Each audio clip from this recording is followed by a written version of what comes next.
ensemble avec notre prière pour la délivrance de tous les otages, pour la délivrance de nous tous de l'exil, pour la sécurité de nos chers soldats, qui mettent leur vie en danger pour nous protéger.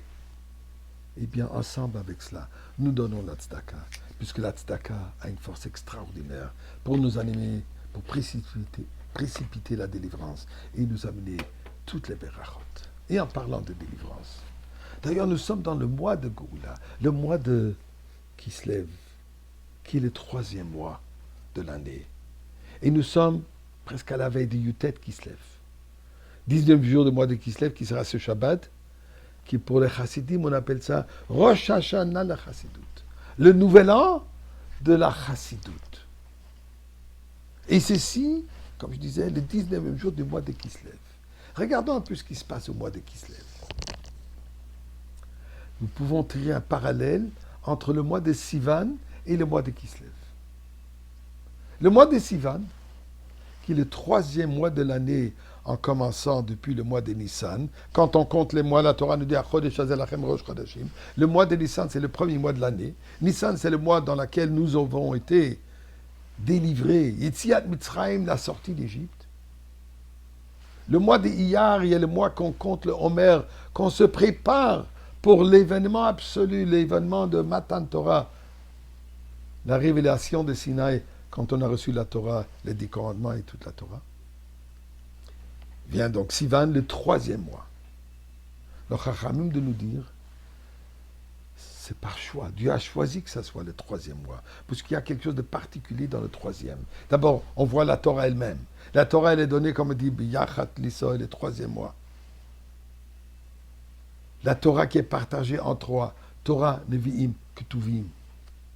Donnée par Moshe Rabbeinu, qui est le troisième, les trois fils, les trois enfants de Yochevet et Amram, Myriam, Aaron et Moshe. C'est une grande liste, encore une longue liste de différents aspects reliés Matan Torah avec le chiffre 3. Pourquoi? Puisque 3 représente l'unification. On dit tous les matins dans la prière.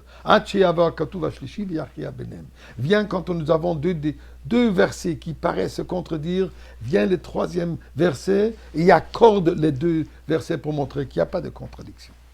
Donc le troisième est celui qui fusionne les contraires.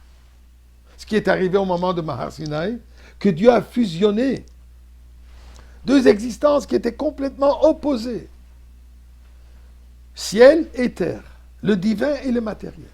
Au moment de Mont Sinaï, qu'est-ce qui est arrivé? Il va Yered Hashem al Sinaï. Dieu est descendu sur le Mont Sinaï. Il a fusionné le divin avec le terrestre. Le divin avec le mondain. Dans lequel le mondain peut maintenant être imprégné par le divin. Et le divin qui arrive à son absolu, à sa perfection, à travers l'action du mondain. Eh bien, ceci se retrouve aussi un peu dans l'idée de mois de Kislev. Le mois de Kislev, c'est le troisième mois de l'année en commençant de Rosh Hashanah. Tishrei, le nouvel an. Cheshvan, Kislev. Donc, le troisième mois. Qu'est-ce qui est donné? Le dévoilement de la Chassidoute, qui a commencé avec le Baal Shem Tov. Rabbi Yisrael Bashem, qu'un certain Chai Elul, le 18e jour du mois de Elul, Achi Hasholeni, le prophète, s'est dévoilé, lui dit que le moment venu que tu commences à propager l'enseignement de la Chassidoute. Et ceci amènera la Goula, le Kesheya Futsu Mainatsecha Futsa. Il faut commencer à diffuser les enseignements de la Chassidoute.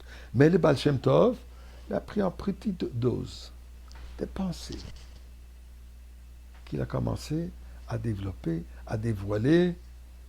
Ceux qui étaient à un niveau érudit pouvaient comprendre bien sûr plus profond, et à la masse, c'était les choses simples de la Chassidoute, comme la valeur de chaque personne, la valeur de chaque juif, la valeur d'une mitzvah. Suite au Baal Shem Tov, le Maggid de Mezrich, qui a pris la relève après la disparition du Baal Shem Tov, deuxième génération. Et ensuite vient la génération du Baal HaTanya, de Rabbi Shneur Zalman de Liadi, l'auteur du Tanya et du Shulchan Aruch, qu'à son époque, les élèves du Maggid se sont dispersés à travers l'Europe et le territoire, comme pour dire, donné au Balatani était l'endroit le plus difficile. Où il y avait les grands érudits, mais ils étaient les opposés contre la chassidoute.